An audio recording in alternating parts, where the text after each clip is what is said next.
Alright, so Rob Ski had made a post on his channel, this right here, and I was trying to explain, that's a real indicator of what the market looks like, because we're really scraping the bottom of the barrel for 7.62 by 39 to be increasing in price just because of how undesirable of a cartridge that is. If that's going up in price, I mean, the market's just gouging at the bottom of the barrel. And somebody's like, no, that's not how economics works, so I thought I would do it in a video to explain exactly how economics works. So think of these cartridges as drunk chicks at a bar. Alright, so when you get to the bar, you kind of scope out the scene. You're like, okay, that's a 10, that's a 9, and you rate each one with how desirable they are to you. This way you know where to start making moves, if you're going to pass out some free shots, which way to send them. Sorry, bar time comes. You're feeling pretty tipsy. What do we got left here? Well, 10, she already left. Don't know where she went. Either which way, she didn't make it to bar time. She's gone.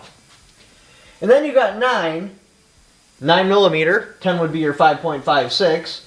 The 9 millimeter, or the 9, her husband showed up. So, okay, she's out, she's gone, she's leaving with her husband. Then you got the number 8, or 308, well, she was making out with number 9 all night long, and she left with her and her husband. So, well, clearly you can't do anything with her because she's not even there anymore. So then you got number 7, 30-6, well, she got into a bar fight, and she got arrested sometime around midnight. Probably pepper sprayed too. You'll hit her up in a couple of days, but clearly she's not available now, and you need action now, not in a couple of days. Then you got 6, 45. Well, she left with the guy selling blow by the bathroom, so, well, she's out. You're probably never going to talk to her again, because clearly she's got some addiction issues. Then you got number 5, 243. Well, she just puked all over herself. Made a big scene. Her friends came and collected her. She's covered in vomit.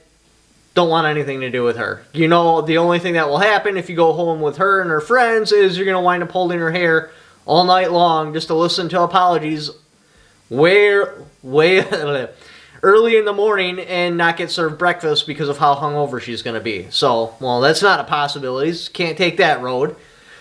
I mean, we're getting down to the slim pickings here, but, let's stay on the hunt. Let's focus. Let's get this job done. We need to focus on the task at hand.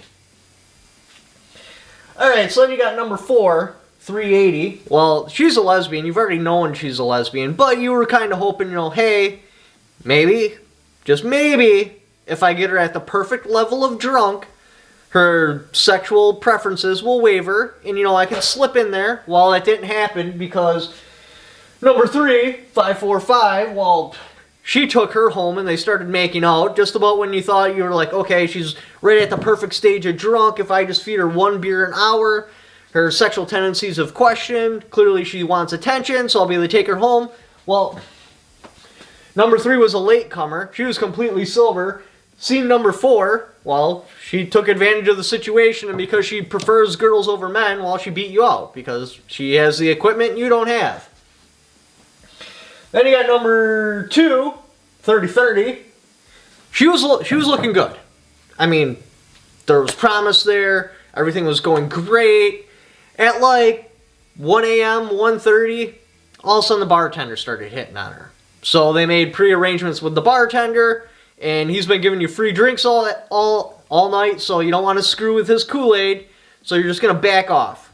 So the only thing left is good old, loyal, reliable number 1 sitting at the edge of the bar. She's been staring you down all night. You know she's wanted you for a while, but she's quite a bit outside of your standards. So, what do? There's nothing else left there. You don't have a choice. You can go home alone, or you can take number 1. And that's what the market's like. So you order 2 shots from the bartender and a beer to go. You drink both the shots, grab your beer, touch her on the shoulder, and you leave. Because what other choice do you have? There's nothing else out there, and that's the way it's working. Because people still want to buy ammunition, so, well, dig out the old SKS or AK and start buying ammo for that. This way you're at least making steps in the right direction. You're not just not getting ammo, period. And that's what's going on. When weird, oddball, very undesirable calibers like 7.62 by 39 start going up in price or availability, you know the market's bad. We are definitely looking at like 3 to 5 years before things get returned back to normal, if nothing else significant happens within that time period. Hopefully it won't, but 7.62 by 39 going up in price and going down in availability, that's a pretty bad sign. That's like Mosin to got ammo starting to get hard to find. That's a bad sign. We don't want that to happen, and it's happening.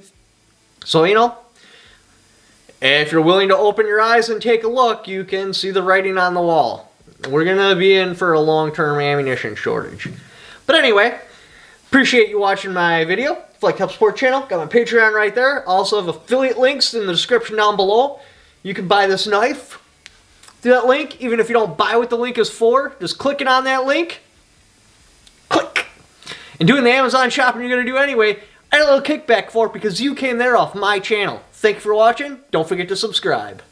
And right there is my very first mistake. It's not the action I wanted, but it's the action I can get. Oh, that's real good. My house had got broken into. It's not the action I wanted, but it's the action I can get. What a guy.